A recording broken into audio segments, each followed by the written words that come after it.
Hi అండి, అందరికీ నా నమస్కారం అండి. ఇది యాక్టివా 125cc అండి, 4G మోడల్. ఇందులో డిస్ప్లే పోయింది. ఆ డిస్ప్లే మనం పెట్రోల్ రీడింగ్ కానీ మన కిలోమీటర్ రీడింగ్ కానీ చూసుకోనికి అది డిస్ప్లే పనిచేయట్లేదు.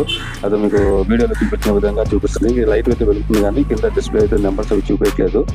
నేను ఈ డిస్ప్లేను విజయవాడలో నవరంగ్ థియేటర్ దగ్గర ₹450 కొన్నానండి. ఇదే మెకానిక్ దగ్గరికి వెళ్తే అతను ₹1000 లేదా అతను ఏదైనా పోటీ కింద 3000 అవుతుందని చెప్పారు.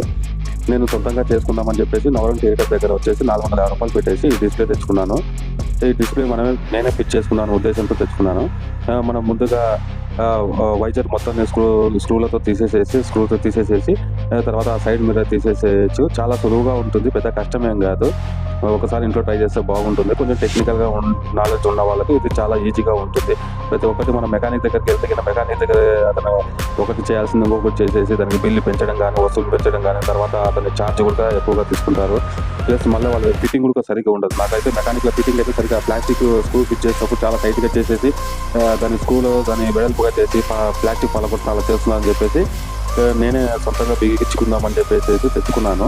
చాలా ఈజీగా అంటే మన పని మనం చేసుకుంటే అదొక ఆనందంగా ఉంటుంది. తర్వాత మనం వైజర్ను తీసేసిన తర్వాత అందులో రూమ్ లైట్ ప్లగ్ వస్తుంది. ఆ ప్లగ్ కొంచెం జాగ్రత్తగా తీసేస్తే మన వైజర్ మొత్తం సైడ్కి వచ్చేస్తుంది. మీరు వీడియోలో కొంచెం జాగ్రత్త తీసుకోవచ్చు. ఆ మిర్రర్ తీసేటప్పుడు మాత్రమే ఒక స్పానర్ యూజ్ చేయాల్సి వస్తుంది. తర్వాత ఇంకా ఎక్కడా లేదు. ఒక పెద్ద స్టార్ స్క్రూ డ్రైవర్, చిన్న స్టార్ స్క్రూ డ్రైవర్ ఉంటే చాలా ఈజీగా చేసుకోవచ్చు పని. డిస్ప్లే వేయడం కూడా చాలా ఈజీ, అంటే పెద్ద కష్టమేం కాదు. టెక్నికల్గా ఏం పెద్దగా లేదు నాకు అనిపించేసి మనమే ఇంట్లో సులువుగా చేసుకోవచ్చు. మనం ఏ పాట అయినా తీసేటప్పుడు చాలా బలంగా కాకుండా కొంచెం చూసి జాగ్రత్తగా తీసేసుకుంటే సరిపోతుంది. ఎందుకంటే అందులో తీయడం అనుభవం ఉంటుంది కాబట్టి. అది మెకానిక్లు అయితే ఎక్కువగా తీసుకుంటారు, ఫిట్టింగ్ చేస్తున్నారు, అదే వర్క్ చేస్తుంటారు కాబట్టి వేసుకుని ఎంత టైట్ చేయాలనేది వాళ్ళకి కొంచెం ఐడియా ఉంటుంది. ఎందుకంటే ఇది ప్లాస్టిక్తో స్క్రూ ఉంటుంది కాబట్టి మనం ఎక్కువ టైట్ కానీ ఎక్కువ ఫిట్టింగ్ కానీ చేయకుండా కొంచెం స్లోగా చేసుకుంటే బెటర్. ఆ డూమ్ లైట్ ప్లగ్ తీసేసి డూమ్ పక్కకు వచ్చేస్తుందండి. తర్వాత మనము ఆ డిస్ప్లే భాగాన్ని మొత్తం తీయచ్చు.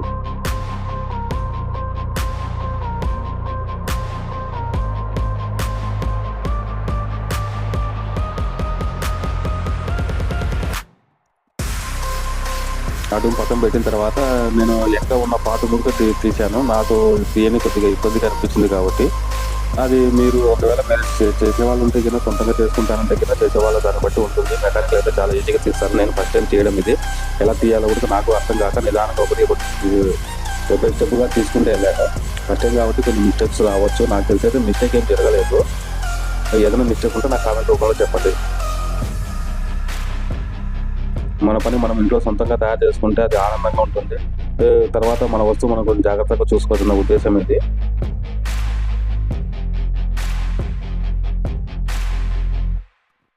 ఆ వెనక పార్ట్ను కూడా తీసేస్తున్నాడు. డిస్ప్లే నాకు తీయని కొద్దిగా ఇబ్బందిగా ఉంది కాబట్టి.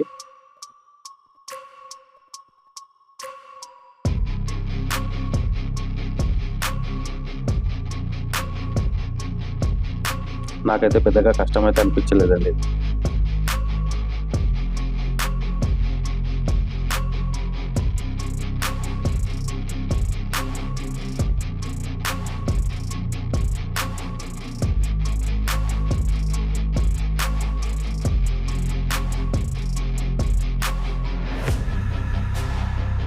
దానికి వైర్ కనెక్షన్ అయిన ఒక ప్లగ్ ఉంటుందండి. అది చాలా సన్నగా ఉంటుంది. మీరు గట్టిగా లాగకుండా కొంచెం నిదానంగా స్మూత్గా లాగాలి. అది ఏ వైర్ కట్ అయినా సరే మళ్ళీ ప్రాబ్లం అవుతుంది. అందుకే కొంచెం స్మూత్గా తీసేసేయండి. దాని తర్వాత పైన ఉన్న మన డిస్ప్లే అర్థం ఉంది కదా, తీసేసి లోపల అంత స్టార్ స్క్రూ డ్రైవర్తోనే యూజ్ అవుతుంది.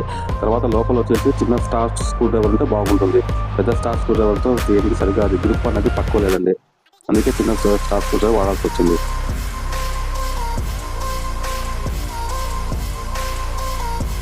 ఇవి స్క్రూలు వచ్చేసి ఒక టైపు, ఒక్కొక్క పార్ట్కు ఒక్కొక్క సైజులు ఉన్నాయి.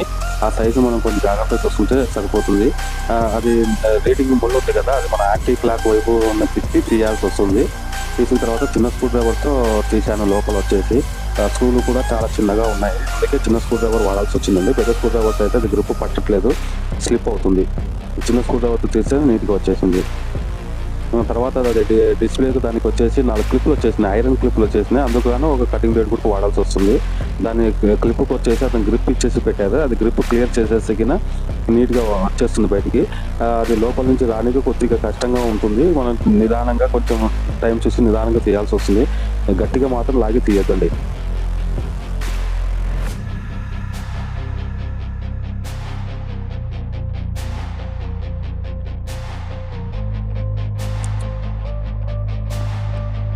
ఆ డిస్ప్లే కొంచెం నిదానంగా తీయాలి. గట్టిగా లాగితే అది రావట్లేదు, స్లోగా తీయాలి అది.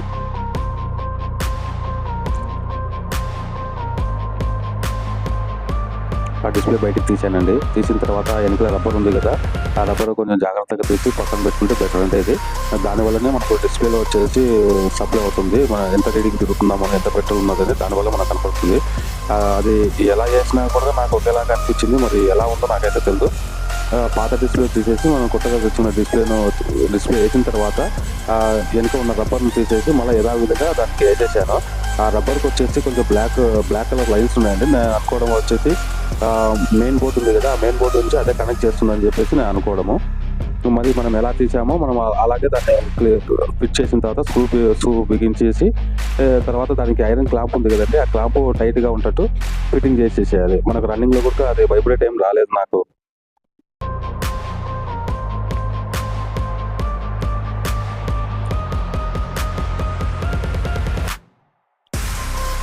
మనం ఎలా తీసామో మళ్ళీ అలాగే జాగ్రత్తగా పెట్టాలి. ఏ పార్ట్ కూడా చాలా సున్నితంగా ఉందండి అది.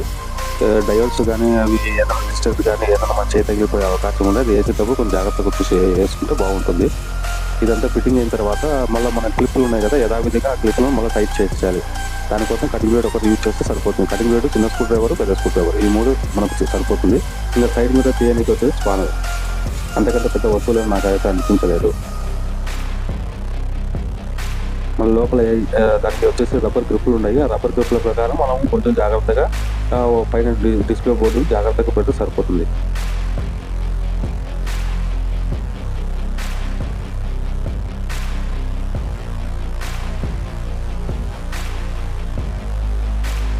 ఇంకా డిస్ప్లే ఫిట్టింగ్ అయిపోయింది. ఇంకా బండికి ఫిట్ చేసేస్తున్నాను. మనము తీసేటప్పుడు ఒక్కొక్క స్క్రూ వచ్చేసి ఒక్కొక్క సైజు ఉంది కదా, దానికి ఏ సైజ్ స్క్రూ తీసామన్నది చూసుకొని మనం చేయాలి. అది మీకు తెలిసి నాకు డిస్ప్లేలో లైట్గా కనపడుతుంది. తర్వాత మళ్ళీ ఆన్ చేసి చూపిస్తాను. ఆ ఫిట్టింగ్ చేసేటప్పుడు ఆన్ చేశానండి. డిస్ప్లే అయితే మనకు బాగానే వర్క్ అవుతుంది. ఒకసారి డిస్ప్లే చూడండి, మళ్ళీ అది వర్క్ అవుతున్నట్టు కనపడుతుంది కదా. మొత్తం ఫిట్టింగ్ అయిన తర్వాత ఒకసారి మళ్ళీ మీకు చూపిస్తాను. ఈ స్క్రూలు మాత్రం ఏ సైజ్ స్క్రూ ఎక్కడ ఉన్నది కొంచెం జాగ్రత్తగా చూసేసి అది ఫిట్టింగ్ చేసేసుకోవాలి. ఒక స్క్రూ దానికి సరిపోదు. ఒకవేళ చిన్న స్క్రూ దానికి పెద్ద స్క్రూ వేసామంటే అది స్క్రూ హోల్ వచ్చేసి పెద్దగా అవుతుంది. స్క్రూ మళ్ళీ పనికి రాకుండా పోతుంది. అది కొంచెం జాగ్రత్తగా చూసి వేసుకోండి. ఒకసారి ఆన్ చేశాను చూడండి, డిస్ప్లే ఆన్ అయింది. ఇంకా మనం ఎలా తీసామో సేమ్ టు సేమ్ అలాగనే ఇంకా ఫిట్టింగ్ చేసుకోవాలి. ఒక్కొక్కటి జాగ్రత్తగా తీయాలి, జాగ్రత్తగా ఫిట్టింగ్ చేసేసుకోవాలి. తీసేటప్పుడు చాలా ఈజీగా ఉంటుంది, కానీ ఫిట్ చేసేటప్పుడు ఏ గ్రిప్ ఎక్కడ ఉన్నా కరెక్ట్ గ్రిప్లలో కూర్చోబెట్టి చేయాలి. అంత ఫిట్టింగ్ అయిపోయిందండి. ఒకసారి ఆన్ చేసి చూస్తాను చూడండి. ఒకసారి డిస్ప్లే పనిచేస్తుంది. మళ్ళీ నైట్ కూడా ఒకసారి ఆన్ చేస్తాను చూడండి. నైట్ లైట్ కూడా పడుతుంది మనకు. ఈ వీడియో మీకు నచ్చింది అనుకుంటాను. ఈ వీడియో చూసినందుకు చాలా కృతజ్ఞతలు. థ్యాంక్ యూ అండి. బాయ్.